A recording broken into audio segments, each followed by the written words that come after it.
आपको पता होना चाहिए कि चार्ज क्या होता है। याद रखें इस चैप्टर में सबसे जो बेसिक चीज है दैट इज चार्ज। आप चार्ज को अंडरस्टैंड करेंगे कि चार्ज क्या होता है।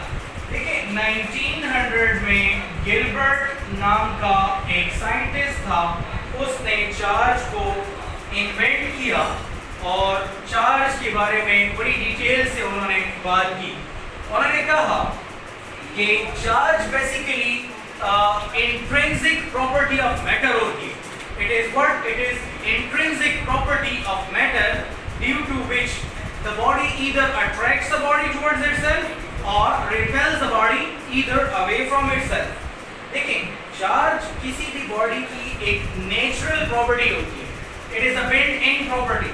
It is a natural property due to which the body either attracts another body towards itself or repels the body from itself. किसी भी बॉडी को अपनी तरफ या तो अट्रैक्ट करना या तो रिपेल करना, इसको हम चार्ज कहते हैं। And it is a natural property, built in property.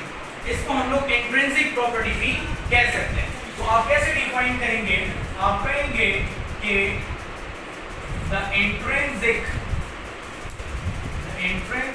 Property of matter due to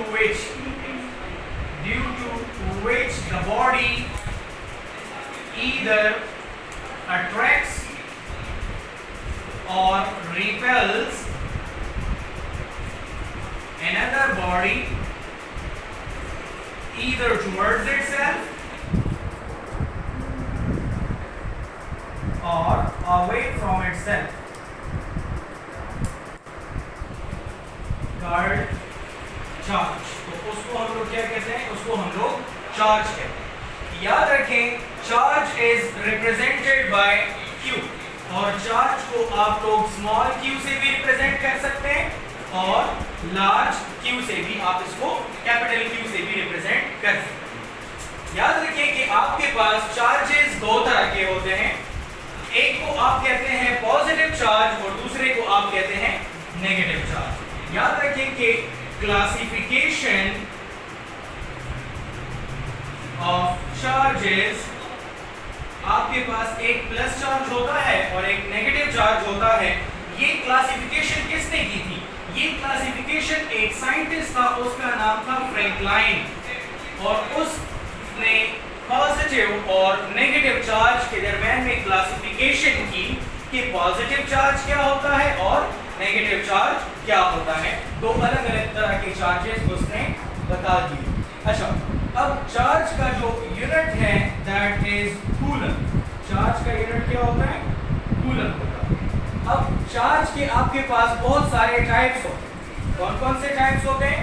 number 1 source charge. Yes, source charge. देखिए सोर्स चार्ज क्या होता है? वो चार्ज जिसका कोई खास सोर्स हो।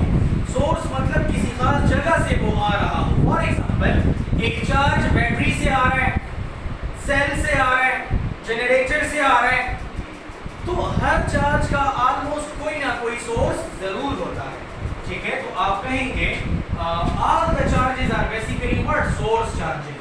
आप कहेंगे कि the charge which has a specific source, वो चार्ज जिसका कोई खास सोर्स हो, उसको हम लोग कहते हैं सोर्स चार्ज। अच्छा, इसके बाद नेक्स्ट जो टाइप है that is called point charge. उसको हम लोग कहते हैं पॉइंट चार्ज। अच्छा, पॉइंट चार्ज को आप कैसे डिफाइन करते हैं? और से देखें, आपके पास दो चार्जेस हैं। फॉर एग्जांपल मैं कहता हूं कि दिस इज Q1 और दिस इज Q2। अगर दो चार्जेस के दरमियान डिस्टेंस बहुत ज्यादा हो और उन चार्जेस के साइजेस या मैग्नीट्यूड्स बहुत कम हो, तो ऐसे चार्जेस को हम क्या कहेंगे?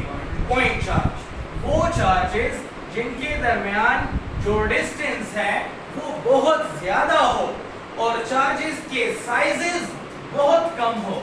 The charges whose sizes या magnitudes are very small as compared to the distance between them. तो ऐसे चार्जेस को हम लोग क्या कहते हैं? पॉइंट चार्ज कहते हैं। कैसे डिफाइन करेंगे? आप कहेंगे those charges whose sizes are very small as compared to the distance between them called point charges. उसको हम लोग point charges कहते हैं। ठीक हो गया? अच्छा, इसके बाद एक और टाइप है चार्ज की, what we call test charge. उसको हम लोग टेस्ट चार्ज कहते हैं। बेटा नाम से ही क्लियर है, टेस्ट चार्ज वो चार्ज जो आप यूज करते हो किसी भी दूसरे चार्ज की इलेक्ट्रिक फील्ड को मालूम करने के लिए। जिस तरह आप अगर किसी के बारे में कोई इंफॉर्मेशन लेना चाहते हैं तो आप क्या करते हैं? आप उसके पीछे एक स्पॉय लगाते हैं। स्पॉय जानते हैं, जासूस को कहते हैं। आप क्या करते हैं? आप उसके पीछे एक जासूस को लगा देते हैं, एक स्पॉय को लगा देते हैं। वो बंदा जाकर सारी इंफॉर्मेशन उस बंदे के हवाले से लेकर आ जाता है। ऐसे ही है। अब टेस्ट चार्ज क्या है? टेस्ट चार्ज भी एक स्पॉय का काम करता है। ठीक है? ये किसी भी दूसरे चार्ज के बारे में आपको इंफॉर्मेशन लाकर देता है।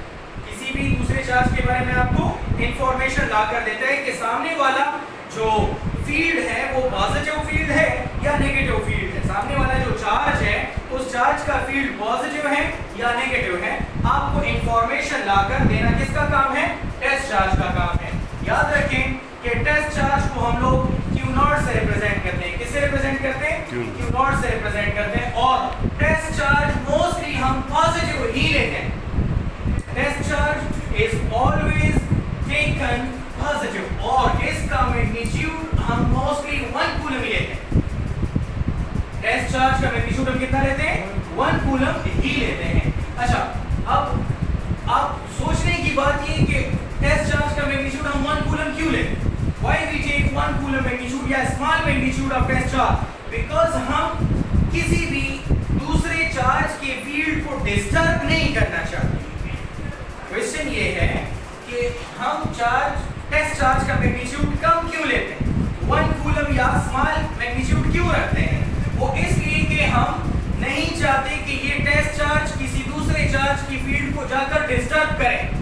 डिस्टर्ब करना हमारा मकसद नहीं होता। हमारा मकसद सिर्फ और सिर्फ इंफॉर्मेशन लेना होता है कि सामने वाला चार्ज पॉजिटिव फील्ड का है या नेगेटिव फील्ड का है। सही हो गया? अच्छा, टेस्ट चार्ज को कैसे आप डिफाइन करेंगे? आप कहेंगे कि the charge which is used to test the field of another charge called test charge. उसको हम लोग क्या कहते हैं? टेस्ट चार्ज कहते हैं। फॉर एग्जांपल मैं कहता हूं कि ये मेरे पास एक पॉजिटिव चार्ज है और ये इस पॉजिटिव चार्ज का फील्ड क्या है? इस पॉजिटिव चार्ज का फील्ड है। आपका क्या ख्याल है अगर इस फील्ड के अंदर if we bring another positive test charge, ये मेरे पास 1 कूलम पॉजिटिव टेस्ट चार्ज है और इस टेस्ट चार्ज को मैं क्या करता हूं? I want to bring this inside the field of this positive charge. What do you think? क्या लगता है आपको कि ये जो फील्ड वाला चार्ज है इसको अट्रैक्ट करेगा कि रिपेल करेगा? रिपेल करेगा। रिपेल करेगा। चलिए, अगर मैं ये क्या कर लेगा जी? इसको रिपेल कर लेगा। चलिए, मेरे पास एक दूसरा चार्ज है दैट इज नेगेटिव चार्ज और ये इस नेगेटिव चार्ज का फील्ड है। This is the electric field of negative charge. What we do? चलें, मेरे पास वही 1 कूलम पॉजिटिव चार्ज मौजूद है और मैं इस पॉजिटिव चार्ज को लेकर आना चाहता हूं इसके फील्ड के अंदर। क्या लगता है आपको? जैसे ही आप इसको लेकर आओगे इसको क्या कर लेगा? अट्रैक्ट कर लेगा। सही हो गया? क्या कर लेगा? इसको अट्रैक्ट कर लेगा। सही है? अच्छा, ये तो हमने देखा कि टेस्ट चार्ज बेसिकली क्या होता है और वो उसका काम क्या होता है। अब हम देखते हैं कि लॉ ऑफ हमारे पास जिस तरह लॉ ऑफ इलेक्ट्रोस्टैटिक्स होता है, आपको पहले से मालूम था कि लॉ ऑफ इलेक्ट्रोस्टैटिक्स क्या होता है, like charges repels each other and unlike charges attracts each other. ये वो बातें जो आपको पहले से मालूम है। अब हम आपको पढ़ाएंगे कि करंट क्या होता है, व्हाट इज करंट। देखें, किसी भी कंडक्टर के अंदर से जब चार्जेस फ्लो होते हैं, ट्रेवल करते हैं, इलेक्ट्रॉन्स मूव होते हैं, इसके रिजल्ट में आपके पास क्या प्रोड्यूस होता है, इसके रिजल्ट में आपके पास करंट प्रोड्यूस होता है। आप कहते हैं कि the rate of flow of charges या इलेक्ट्रॉन्स इन अ कंडक्टर, किसी भी कंडक्टर के अंदर चार्जेस का फ्लो होना या मूव करना या ट्रेवल होना, वी कॉल इट करंट। उसके रिजल्ट में करंट प्रोड्यूस होता है। आप कहेंगे the rate of flow of charges या electrons through a conductor called current. उसको हम लोग क्या कहेंगे, करंट कहेंगे। सही हो गया, क्या कहेंगे जी, करंट कहेंगे। फॉर एग्जाम्पल, मैं कहता हूं कि आपके पास एक कंडक्टर है and you have connected this conductor to a voltage source. आपने बैटरी के साथ इसको क्या किया है, कनेक्ट किया हुआ है। क्या होगा, इस कंडक्टर के अंदर इलेक्ट्रॉन मौजूद हैं, चार्जेस मौजूद हैं। जैसे ही आपने बैटरी को ऑन कर दिया, वोल्टेज सोर्स को आप ऑन करेंगे, इलेक्ट्रॉन्स क्या करना शुरू हो जाएंगे, वो ट्रेवल होना शुरू हो जाएंगे। आप कहेंगे कि 1 सेकंड में इस कंडक्टर के अंदर से कितने चार्जेस ट्रेवल हुए, how much charges are travelled in 1 second through this conductor, उसको क्या कहेंगे, करंट कहेंगे। और से देखिए जी, याद रखें, फिजिक्स की लैंग्वेज में जब भी आपको रेट का वर्ड सुनने को मिले, wherever you hear the word rate, आप समझ जाएं कि बात 1 सेकंड की हो रही है। बात किसकी हो रही है, 1 सेकंड की हो रही है। तो आप कहेंगे current is equal to charge by time, I equal to Q divided by T, I equal to Q divided by T। Current किसकी इक्वल होता है, चार्ज बाय टाइम की इक्वल होता है। मतलब 1 सेकंड में किसी भी कंडक्टर से कितने चार्जेस ट्रेवल होकर गए हैं, we called it current, current कहते हैं उसको।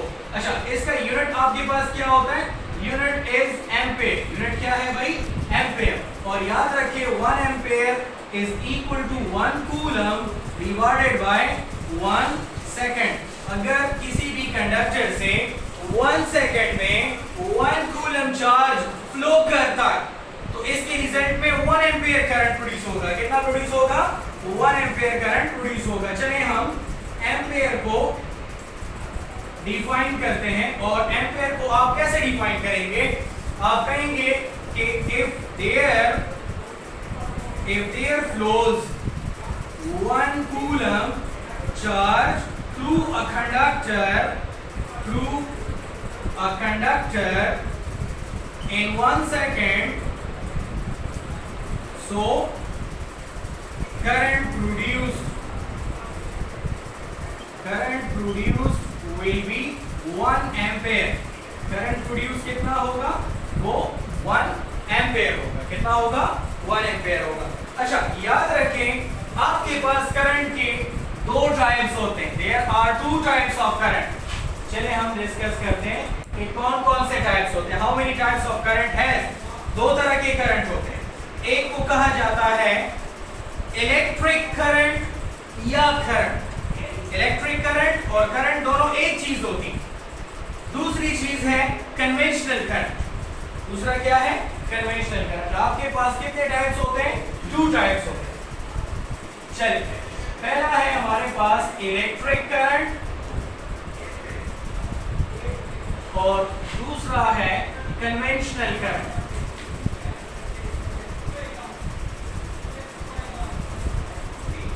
कन्वेंशनल करंट, एक इलेक्ट्रिक करंट होता है और दूसरा कन्वेंशनल करंट होता है। देखिए इलेक्ट्रिक करंट या करंट दोनों एक ही चीज होते हैं।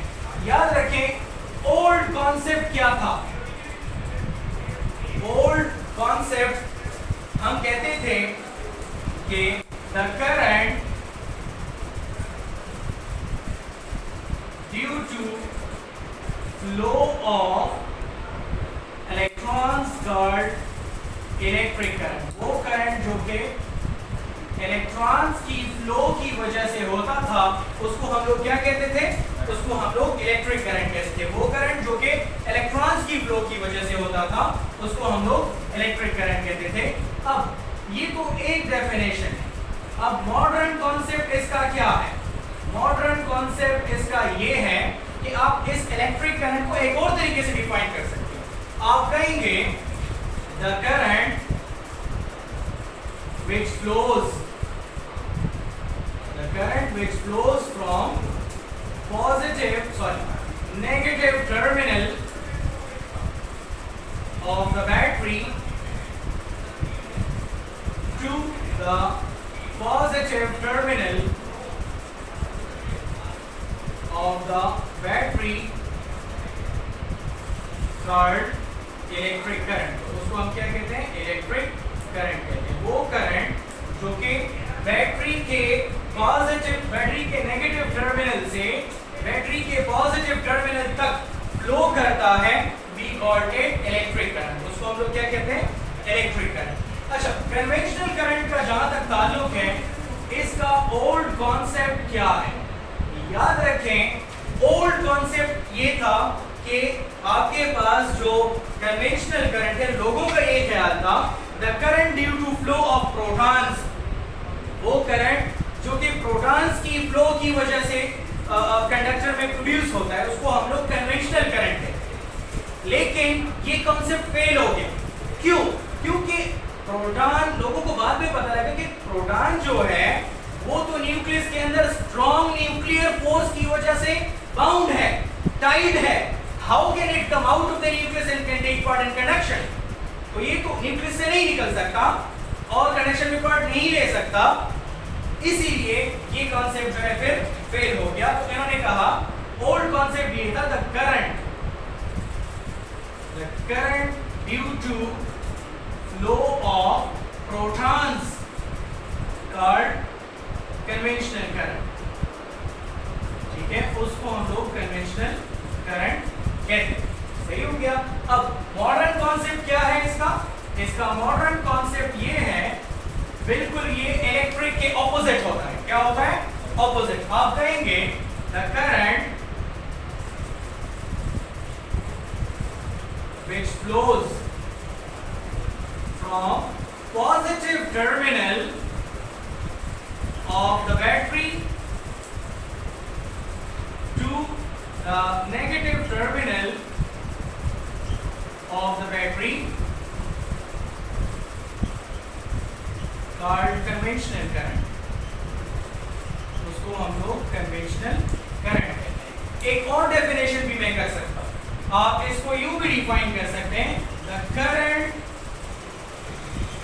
which is in opposite direction to current which is in opposite direction to electric current। वो करंट जो कि इलेक्ट्रिक करंट के ऑपोजिट डायरेक्शन में हो उसको भी हम कन्वेंशनल करंट कह सकते हैं। याद रखें कि आपके पास ये जो वर्ड है कन्वेंशनल, कन्वेंशनल कहते हैं रिवायत, ठीक है, रस्म, ट्रेंड। पुराने जमाने में लोगों का ये ख्याल था कि ये करंट प्रोटॉन्स की वजह से होता है। किसकी वजह से होता है? प्रोटॉन्स की वजह से होता है। लेकिन बाद में after research they found that proton is tightly bound inside the nucleus. वो न्यूक्लियस से नहीं निकल सकता because it is very tightly bound inside the nucleus. ये वहां से निकल नहीं सकता। How can it come out of the nucleus and can take part in conduction? तो ये कॉन्सेप्ट जो है फेल हो गया। कन्वेंशनल करंट का जो कॉन्सेप्ट है वो फेल हो गया। There is no practical use in your daily life of conventional current। Conventional current की आपके डेली लाइफ में कोई यूज नहीं। जब भी आप करंट का नाम सुने आप समझ जाएं कि मैं बात कर रहा हूं किसकी? इलेक्ट्रिक करंट की। इलेक्ट्रिक करंट या करंट एक ही चीज हो, समझ रहे हैं? डेली लाइफ में कन्वेंशनल करंट क्या तो कोई प्रैक्टिकल एप्लीकेशन आपके पास डेली लाइफ में यूज नहीं होगा, समझ रहे हैं? अच्छा, अब जरा देखिए आपके पास ये एक डायग्राम मैंने ड्रा की थी यहाँ पर। जैसे ही आपने वोल्टेज दे दिया इस कंडक्टर को, इलेक्ट्रॉन्स एक साइड पे फ्लो करना शुरू हो गए और जो पॉजिटिव चार्जेस हैं वो क्या करना शुरू हो गए, दूसरे साइड पे आना शुरू हो गए। अब जरा गौर से देखिए, इलेक्ट्रॉन्स आपके पास एक साइड पे आ रहे हैं और प्रोटॉन्स आपके पास दूसरे साइड पे आ रहे हैं। देखिए ये है आपके पास इलेक्ट्रॉन्स, बैटरी का ये पॉजिटिव टर्मिनल है, तो इलेक्ट्रॉन्स क्या करेंगे, इस डायरेक्शन में आएंगे और ये जो प्रोटॉन्स हैं या असल में प्रोटॉन्स नहीं होते, दिस इज पॉजिटिव चार्ज, ठीक है, तो ये आपके पास इस तरह से नेगेटिव टर्मिनल की तरफ आएंगे। मतलब लो तो दोनों चार्जेस कर रहे हैं ना, इलेक्ट्रॉन्स भी कर रहे हैं और पॉजिटिव चार्जेस भी कर रहे हैं। याद रखें इलेक्ट्रॉन्स की वजह से जो करंट प्रोड्यूस हो रहा है उसको हम आई नेगेटिव कहेंगे और पॉजिटिव चार्जेस की वजह से जो करंट प्रोड्यूस हो रहा है उसको हम क्या कहेंगे, आई पॉजिटिव। और जो टोटल करंट होगा that will be due to the sum of positive and negative currents. Positive और नेगेटिव दोनों करंट्स को आप जब समेशन ले लेंगे तो आपको इलेक्ट्रिक करंट मिलेगा। क्या मिलेगा, इलेक्ट्रिक करंट मिलेगा, सही है। So this was all about today's lecture, ये आज का पूरा लेक्चर था करंट के बारे में और इंशाल्लाह हम लोग उम्मीद करता हूँ कि आपको पसंद आया होगा, ठीक है, और इंशाल्लाह इसको मजीद हम लोग कल डिस्कस करेंगे, सही हो गया।